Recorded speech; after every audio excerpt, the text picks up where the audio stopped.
साथियों, आज हम जियोजेब्रा के माध्यम से किसी त्रिभुज का परिगत वृत्त खींचना सीखेंगे। इसके लिए हम ऊपर के आइकॉन में से त्रिभुज टूल्स को चयन करते हैं और इस प्रकार से यहाँ एक त्रिभुज का निर्माण करते हैं। त्रिभुज ABC का निर्माण हुआ। परिगत वृत्त के निर्माण के लिए हम जानते हैं कि भुजाओं का समद्विभाजक खींचने की आवश्यकता होती है। तो चौथा आइकन में से हम परपेंडिकुलर बाइसेक्टर समद्विभाजक टूल्स का चयन करते हैं और जिस भुजा का समद्विभाजक हमको खींचना है उसके दोनों शीर्ष बिंदु पर हम क्लिक करते हैं। A और B पर मैंने क्लिक किया। इस प्रकार से मुझे भुजा AB का समद्विभाजक प्राप्त हुआ। BC का समद्विभाजक प्राप्त करने के लिए B और C पर हम क्लिक करेंगे और ये जो प्राप्त हुआ है ये भुजा BC का समद्विभाजक है। हम AC का समद्विभाजक भी इस प्रकार से प्राप्त कर सकते हैं। ऐसे तो परिगत वृत्त खींचने के लिए दो भुजाओं का समद्विभाजक ही काफ़ी है, लेकिन यहाँ पर हम एक गुण पर और विचार कर सकते हैं।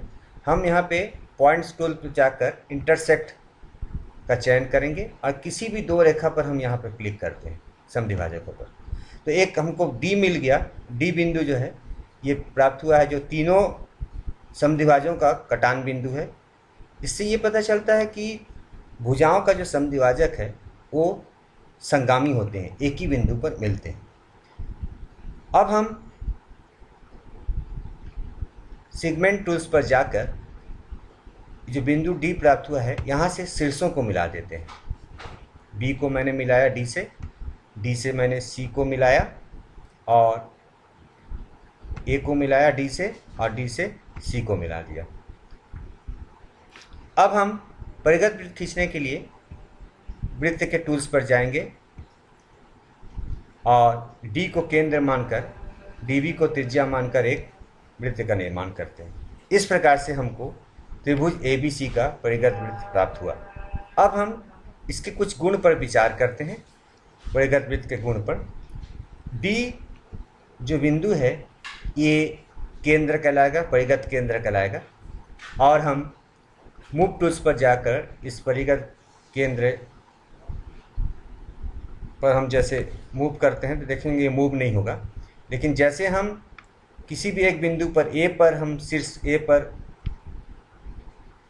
माउस को ले जाकर उसको ड्रैग करेंगे, त्रिभुज का आकार बदल रहा है। त्रिभुज का आकार बदल रहा है तो हम देखते हैं कि इसका जो केंद्र है, परिगत केंद्र है, ये इसकी स्थिति भी बदल रही है। एक अभी स्थिति में ये त्रिभुज के अंदर है, अभी त्रिभुज के बाहर है और अभी त्रिभुज के भुजाओं पर है। त्रिभुज के अंदर जब है तो हम इस त्रिभुज पर विचार करेंगे। त्रिभुज किस प्रकार का त्रिभुज है, कोण के आधार पर देखेंगे तो ये न्यूनकोण त्रिभुज है और इस पर केंद्र, परिगत केंद्र त्रिभुज के अंदर है। अब स्थिति में एक अधिक कोण त्रिभुज है और इसका परिगत केंद्र त्रिभुज के बाहर है।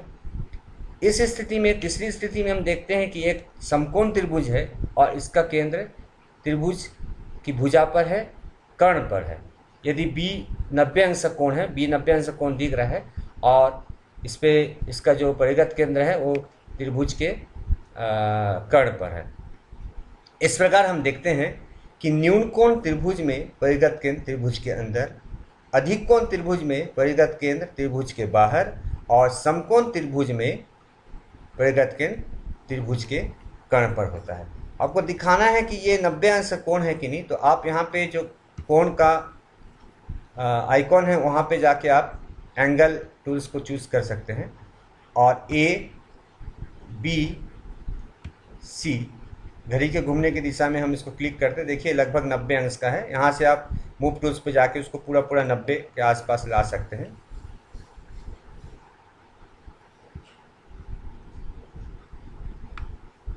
इस प्रकार से हम देखते हैं कि जितना 90 अंश होगा वो केंद्र पर, कर्ण पर वो केंद्र जो है जा रहा है।